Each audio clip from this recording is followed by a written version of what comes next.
How's it going, YouTube? Welcome back to my poker channel. My name is Andreas Froehli, and in this video I'm looking back on my poker year in 2020.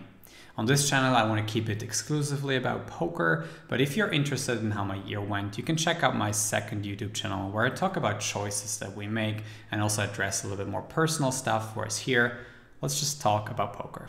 When I look back at a poker year like 2020, I first want to start with my intention. What did I want to do in 2020 at the beginning?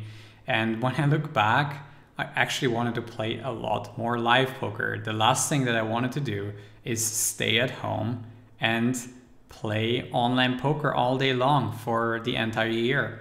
2020 had other ideas in mind for me though. I had a great time in January when I was playing live poker in Seefeld, Austria. I was basically mixing up some skiing, just eating out and meeting some people and playing poker in the evening, live poker, up to 2040 PLO and also a 2K no limit hold'em tournament, which was the main event there, which was a lot of fun and had also a pretty sizable upswing. But then in February already, I lost like most of that upswing money back. And then in March, I got the bad news that I'm gonna probably have to stay at home for the rest of the year. So in March, I looked at my situation and said, all right, fuck it, just make the best of it. Play as much online poker as possible.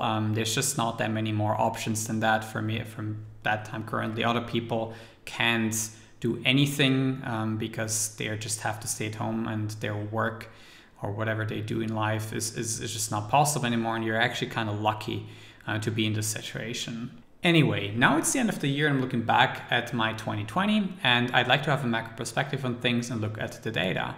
And I played about 1,400 hours this year, studied probably about 150.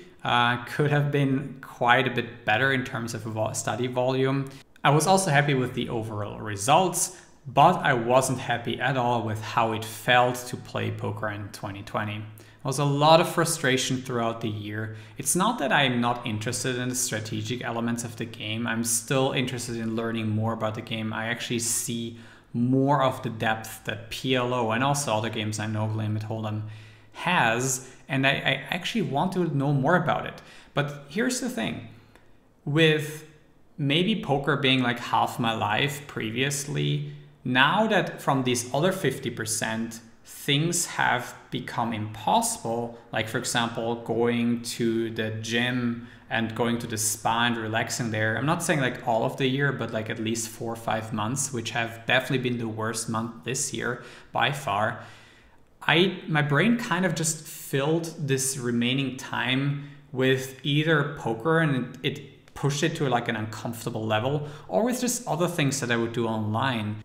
Poker 2020 was quite a struggle in the end. And let me just say this, and this might be the big takeaway from this video, is that if you did all of this effortlessly in 2020 and did think that it was a lot of fun, that's a pretty significant poker edge that you can have.